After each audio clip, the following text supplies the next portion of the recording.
Hello and welcome to It's Tomorrow News. This is Chavi Sompura. Critical fire weather conditions are concerned across Colorado. Saturday. Fire dangers will begin high on Saturday across Colorado as gusty winds, warmer than normal temperatures, and low humidity could fuel any potential wildfires. The National Weather Services in Boulder has issued red flag warnings for a large portion of Colorado's Front Range, mountains, and northeastern plains starting at 10 a.m. and lasting until 9 p.m. The red flag warning replaces the fire weather watch which was previously issued for the same areas.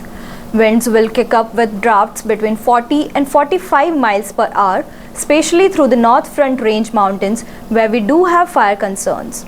Adding to the concern will be the low relative humidity expected to be at around 15%. Fire danger is definitely a lot higher Saturdays as temperatures soar.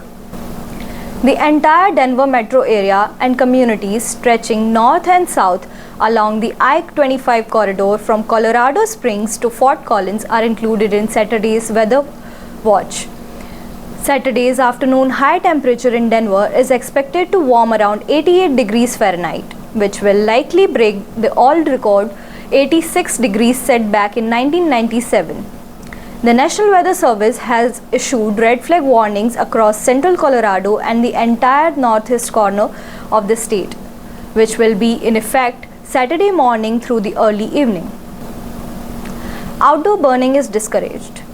According to the Pinpoint Weather Team, winds will be brisk between 10 to 20 miles per hour with drafts up to 45 miles per hour. Relative humidity can dip as low as 10%. Highs stay about 10 degrees above average for the middle of the week, topping out to the lower 80s. Denver adds in a few clouds on Wednesday afternoon with a small chance for some afternoon showers in the high country. Denver's 10-day forecast shows afternoon high temps will warm into 80s with lows only dropping into lower 50s and upper 40s. That's all for now. For more weather news updates, stay tuned with us on It's Tomorrow News. For more global updates like this, subscribe to our channel and hit the bell icon for regular updates.